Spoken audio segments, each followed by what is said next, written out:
방언과 예언에 대한 말씀이 계속해서 나옵니다. 지금 14장에서 계속해서 이렇게 방언과 예언에 대한 말씀이 강조되는 것은 그만큼 고린도 교회의 방언에 대한 문제가 심각했다라는 것을 알 수가 있는 것이겠죠. 우리가 교회에서 기도할 수 있습니다. 개인적으로 기도할 때 큰 소리로 기도할 수가 있고 또 작은 소리로도 기도할 수 있습니다. 그렇게 공적인 예배는 다르죠. 공예배 시간에 방언의 기도 소리가 너무 커서 예배의 질서를 흐트린다. 그러면 이건 좀 문제가 된다는 것입니다. 방언 기도는 좋은 것입니다. 그러나 좋다고 항상 좋을 수는 없겠죠.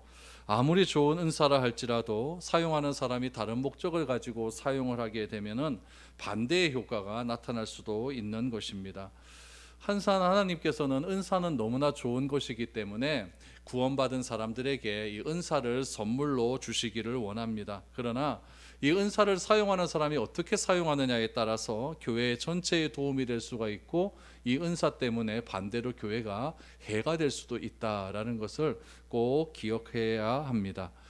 그리고 바울은 고린도전서 12장에서 우리 은사의 다양성을 이야기했어요. 사도, 선지자, 교사, 능력 행하는 자, 병 고치는 자, 돕는 자, 다스리는 자, 방언 말하는 자, 이와 같은 사람 것들을 다 하나님께서 주신 은사라고 말을 했습니다.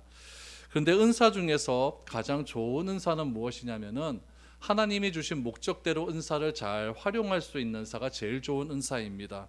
주어진 은사를 적절하게 활용하는 은사가 가장 좋은 은사입니다. 그렇게 되기 위해서는 은사 제일 밑바닥에 사랑이라고 하는 그런 것들이 기초가 되어 있어서 그 기초로 은사를 활용할 때 많은 사람에게 덕을 끼치고 교회에도 덕을 끼칠 수 있다라는 이야기입니다. 고린도 교회 이렇게 은사 때문에 문제가 심각했습니다. 이렇게 고린도 교회 은사 때문에 문제가 심각했었을 때에 바울은 어디에 있었느냐? 에베소에 있었어요. 그래서 에베소에서 이 고린도에 있었던 이 문제의 심각성을 듣고 지금 편지를 썼습니다.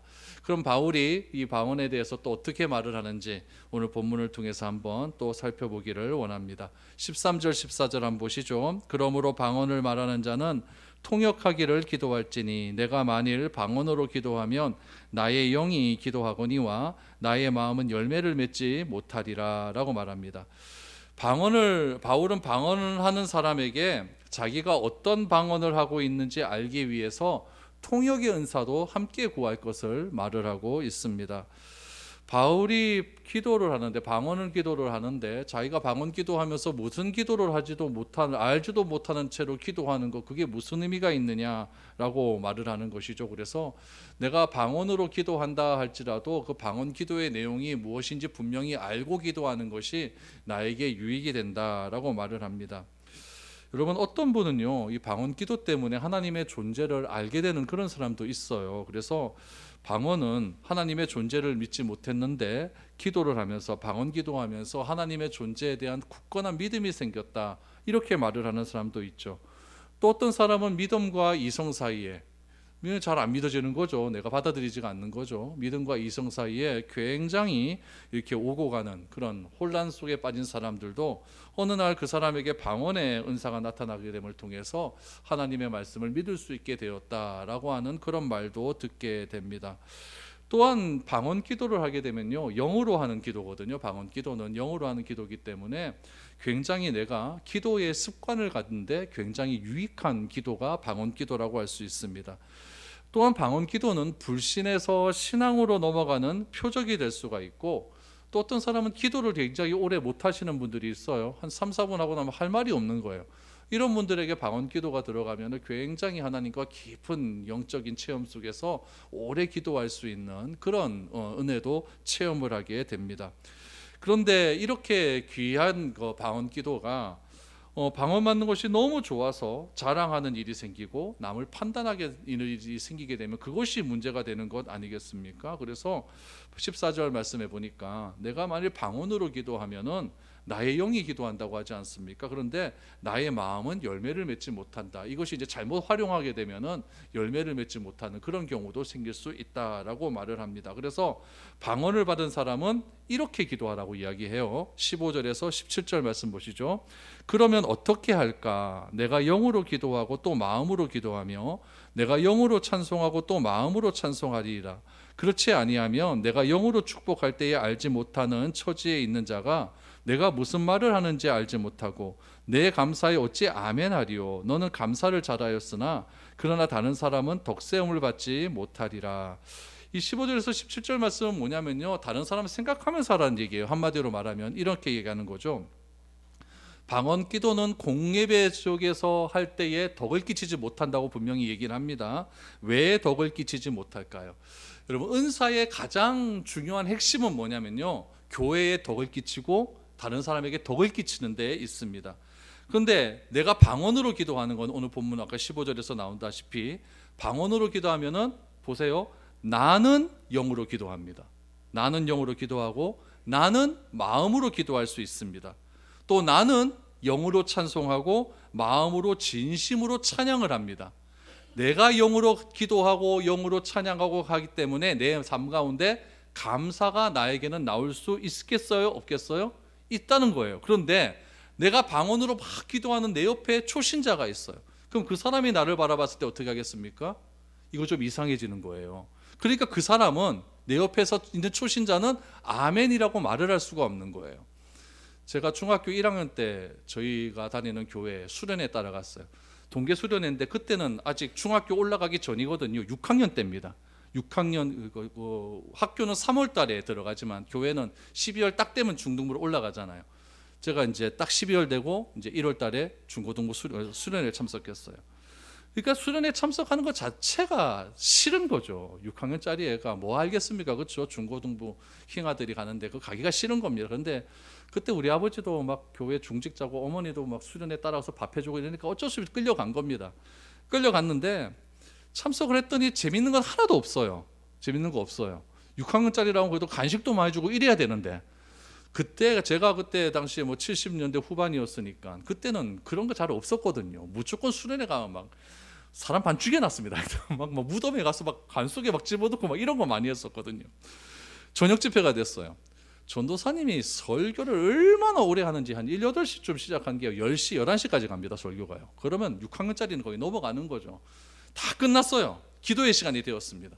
그때 저희 교회 난리 났었거든요. 막 방언하는 사람이 굉장히 많았어요. 그러니까 애들도 방언을 하는 거예요. 방언 기도가 시작이 되는데 저는 그거 태어나서 처음 봤거든요. 진짜 와, 막 다 미친 사람 같은 거예요. 진짜. 그래가지고 기도 그때 막 1시간 막 1시간 마시기 이래 하는데 저는 뒤에서 뭐 하고 있었냐면 멍하니 이렇게 있었어요. 멍하니 이렇게 있다가 도저히 그 자리에 못 있게 있는 거죠. 그래서 나가버렸습니다. 나가버리고 껌껌한데 엄마 찾아가갖고 엄마 저 기도하는 거 막 불러내가지고 엄마 난 도저히 이게 못 있겠다. 난 가야겠다. 그래갖고 엄마가 안 된다. 가야 된다. 이래갖고 하여튼 막 그날 저녁 집회 끝났습니다. 끝나고 그 다음날 저는 엄마 졸라서 엄마랑 같이 내려왔어요. 그리고 저는 중학교 3학년 때까지 수련회 한 번도 안 갔습니다.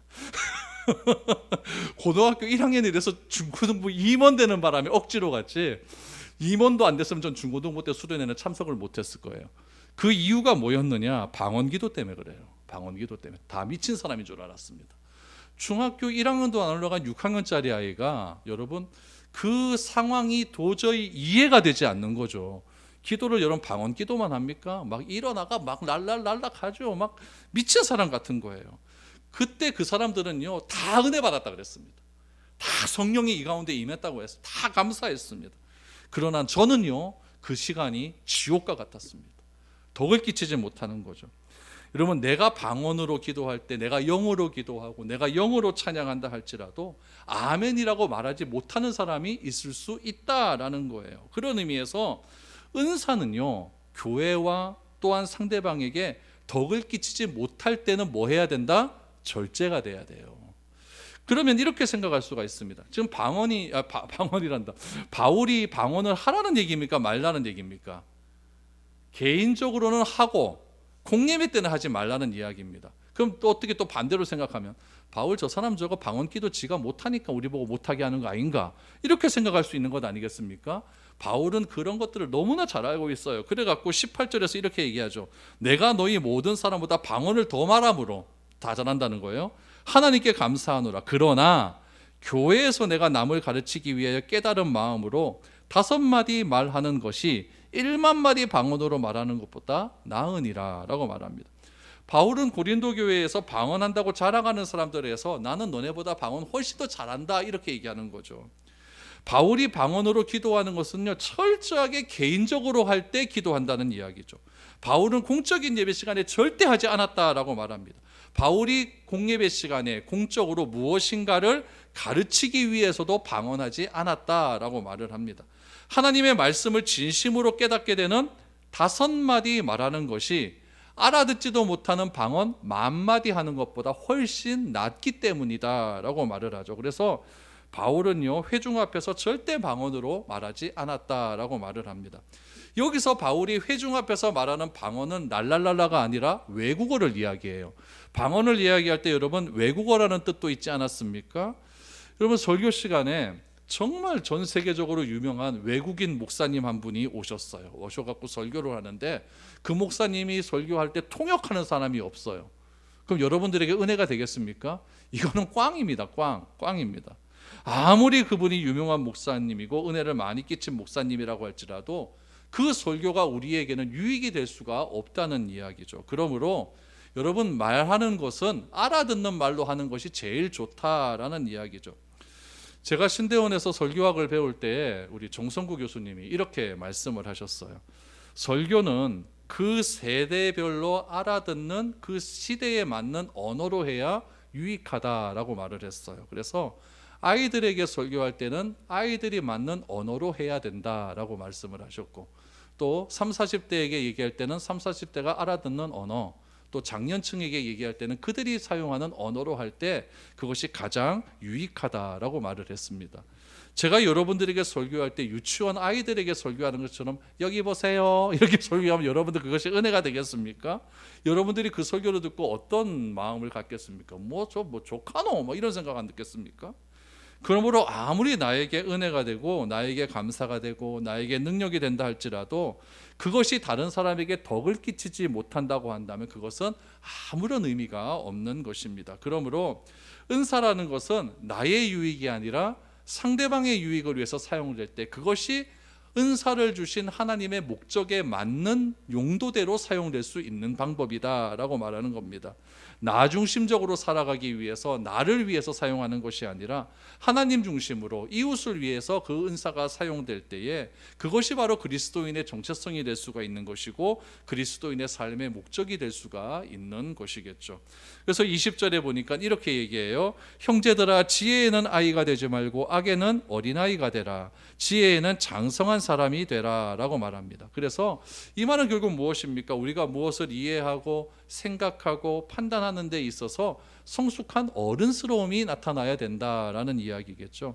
악에 대해서는 어린아이와 같아라 라고 하는 것은 여러분 어린아이는 경험이 없는 미성숙한 아이들 아니겠습니까? 그래서 성숙한 지혜를 구하고 악을 멀리하는 삶을 살아라 라는 것을 악에 대해서는 어린아이와 같이 해라 라고 말을 하고 있는 거죠.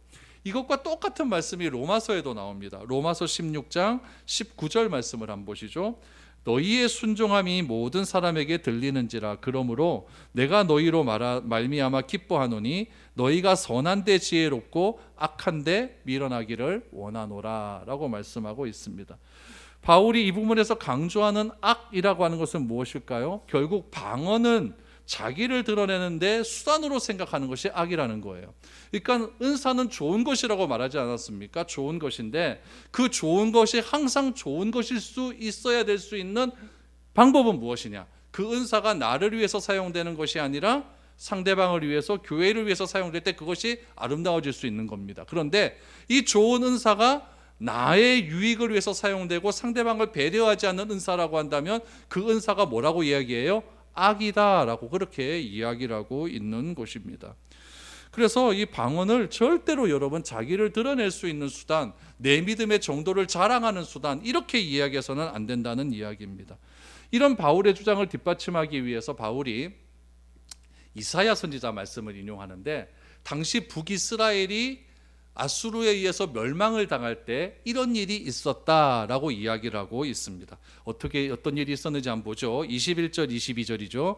율법에 기록된 바 주께서 이르시되 내가 다른 방언을 말하는 자와 다른 입술로 이 백성에게 말할지라도 그들이 여전히 듣지 아니하리라 하였으니 그러므로 방언은 믿는 자들을 위하지 아니하고 믿지 아니하는 자들을 위하는 표적이나 예언은 믿지 아니하는 자들을 위하지 않고 믿는 자들을 위함이니라. 여러분 21절 22절 말씀, 요 배경 이해가 필요한 말씀입니다. 이 율법에 기록된 바라고 얘기다. 여기서 말하는 율법은 이사야 28장 11절에서 12절 말씀입니다.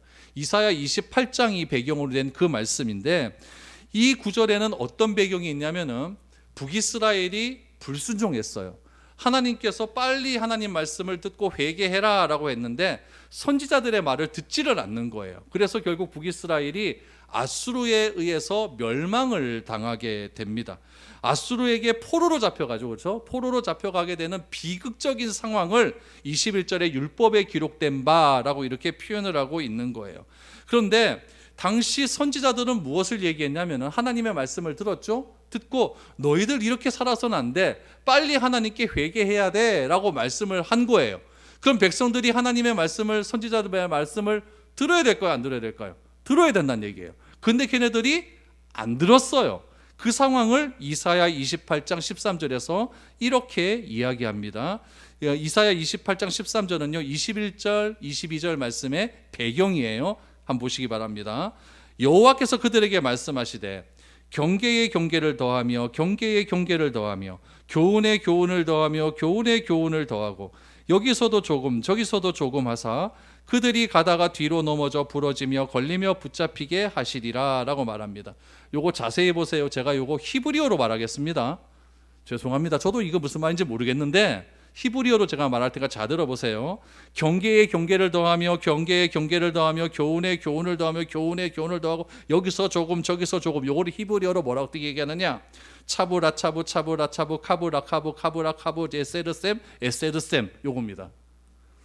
요거를요 빨리 얘기해 볼게요. 빨리. 차브라차브 차브라차브 카브라카브 카브라카브 제사르샴 제세르샴. 요걸 더 빨리 해볼까요? 카브라차브라차브 카바. 이렇게 계속 하다 보니까 얘네들이 히브리어를 말을 듣는데 뭐처럼 들려요? 방언처럼 들리는 거예요. 이게 했던 말이 계속 반복되지 않습니까? 차브라차브 차브라차브 카브라카브라카브 카브 제사르샴 제사르샴 이렇게 되는 거예요. 그러니까 하나님이 메시지를 전할 때 히브리어로 얘네들은 이렇게 전했어요. 그랬더니 이거를 얘네들이 조롱하기 시작하는 거죠. 하나님의 말씀을 전했는데 선지자가 이거를 이스라엘 백성들이 들으면서 방언하는 것처럼 자기들끼리 조롱하며 얘기하는 거예요. 선지자는 얼마나 진지하게 얘기했습니까? 경계에 경계를 더하고 너희가 경계해야 돼 막 이렇게 얘기했는데 얘네들은 차브라차브 차브라 엘렐렐렐렐 이렇게 얘기하는 거죠. 그러니까 이 방언이 서로 간에 소통이 되지 않는 거예요. 소통이 되지 않는 거죠. 하나님의 메시지를 이런 식으로 조롱하면서 이야기를 해버리니까 이스라엘은 회개했어요? 회개 안 했어요? 회개 안 하는 겁니다. 회개 안 하고 말씀을 이해하려고 하지도 않고 심판에 이르는 메시지로 받아들이지도 않았다라는 이야기예요. 그래서 오늘 본문 말씀에 보니까 22절 말씀을 보세요. 방언은 믿는 자들을 위하지 아니하고 믿지 아니하는 자들을 위하는 표적이라는 말이 이래서 나온 거예요. 그러니까 방언은 소통의 수단이 되지 않았다라는 이야기죠. 서로 간에 소통이 돼야 되는데 방언은 소통이 안 돼 버리니까 하나님은 제대로 말을 했는데 이스라엘 백성들은 제대로 듣지 않으려고 하니까 결국 이스라엘 백성들의 고집스러움이 나타나는 거잖아요. 그 고집스러움이 나타나는 것을 이사야 선지자는 서로 소통이 되지 않았다라고 하는 말로 표현을 하는 것이고 바울은 그것을 방언이다라고 얘기하는 거예요. 그러니까 방언은 이 이사야 시대 때 말한 이 방언은 카브라카브 카브라차브 이거는 결국 이스라엘 민족들이 하나님 말을 듣지 않았다라고 하는 믿지 않는 자들을 위함이다라고 이렇게 바울은 이야기하는 것이죠. 그러나 예언은 어떤 자들을 위함이다? 믿는 자들을 위함이다. 예언이 뭐라고 그랬죠? 하나님의 말씀을 설명하는 거라고 그랬잖아요. 어떤 사람은 이야기하는 거, 어떤 사람들은 차브라차브 차브라차브라고 했을 때 경계에 경계를 더하고 경계에 경계를 더하고 표적에 표적을 더하고 이런 말을 들었을 때 아, 하나님이 진짜 우리에게 하시는 말씀이다. 그럼 나에게 하는 말씀은 뭘까? 그거를 예언의 말씀으로 받아들이는 거죠. 하나님의 말씀을 진심으로 받아들여서 회개하는 사람도 있었어요. 그런 사람들에게는 이 말씀이 예언의 말씀이 되어서 믿는 자들에게 유익한 말씀이 되었다라고 말을 하고 있는 것이죠. 그러니까 이 방언이라고 하는 것이 얼마나 이게 잘못 활용되면은 하나님을 조롱하는 말로 그렇게 활용될 수 있는지를 이스라엘 역사 속에서 그렇게 이야기를 하고 있는 것입니다. 그러므로 하나님의 말씀인 이 방언, 예언, 이것은 방언은 절제하면서 사용해야 되는 것이고, 예언은 우리가 하나님께 간구하면서 구해야 될 것이라는 이야기가 이렇게 나오고 있는 것입니다. 그래서 23절 말씀을 보시죠. 그러므로 온 교회가 함께 모여 다 방언으로 말하면 알지 못하는 자들이나 믿지 않는 자들이나 들어와서 너희를 미쳤다 하지 않겠느냐. 제가 그대로 적용하지 않습니까? 저 다 미쳤다 하면서. 그러니까 공적인 예배 가운데 막 방언으로 막 하고 기도하고 방언으로 예배하고 이러면은 방언하지 못하는 사람, 처음 온 사람, 믿음이 약한 사람이 들어와서 이 교회 이지고 사이비 아이가 이렇게 생각할 수 있다는 거죠. 저건 미친 사람들 아니가 이렇게 생각할 수가 있다는 이야기죠. 그러나 방언은 그렇게 받아들일 수 있지만 예언은 다르다라고 말합니다. 24절. 그러나 다 예언을 하면 믿지 아니하는 자들이나 알지 못하는 자들이 들어와서 모든 사람에게 책망을 들으며 모든 사람에게 판단을 받고 그 마음의 숨은 일들이 드러나게 되므로 엎드려 하나님께 경배하며 하나님이 참으로 너희 가운데 계신다 전파하리라 라고 말합니다. 예언은 무엇입니까? 서로 소통할 수 있는 도구라는 이야기예요. 알아들을 수 있는 말로 하니까 그 알아들을 수 있는 말이 전달되어서 어떤 사람에게는 하나님의 말씀을 듣고 내가 잘못 살았구나, 내가 하나님의 말씀을 믿어야겠구나, 이렇게 받아들이는 사람도 있을 수가 있다라는 이야기죠. 그러므로 예언은 믿는 자에게 주어지는 귀한 도구다라고 바울은 이야기하죠. 그래서 예언은 하나님의 말씀을 전하는 것이기 때문에 믿는 사람 사이에 소통과 유익을 줄 수 있는 아주 귀한 표적이다라고 바울은 이야기하고 있습니다. 하나님의 말씀을 바르게 전함을 통해서 믿지 않는 사람, 구원의 확신이 없는 사람, 자기의 죄를 인정하지 않는 사람에게 성경 말씀이 들어간다면 어떻게 되겠습니까? 자기가 죄인임을 인정하고 하나님을 받아들일 수 있는 너무나 유익한 도구가 되는 것이 아니겠습니까? 그래서 하나님께 감사하고 나를 죄악 가운데 구원해 주신 하나님의 이름을 찬양하며 찬송할 수 있는 도구가 예언이 될 수가 있다라는 이야기입니다. 여러분, 예언이라고 하는 말 자체가, 어감 자체가 장래일을 바라본다 이렇게 좀 무당 같은 그런 느낌이 날지 모르겠지만, 예언은 하나님의 말씀을, 오늘 바울이 이야기하는 것은 전하고 해석하는 것, 하나님의 말씀을 통하여서 내 과거에 이런 일들이 왜 일어났는가를 말씀을 통해 다시 한번 재점검하고 오늘을 어떻게 살아가야 되고 그 앞으로의 우리의 삶이 말씀대로 살기 위해서는 어떻게 해야 되는가, 이렇게 해석해 주는 것이 바로 예언이다라고 우리는 말을 할 수가 있겠습니까? 이처럼 바울은요, 방언은 누군가의 믿음을 더하거나 믿음에 이르게 하는 수단이 되지 못하고, 예언은 무엇이냐?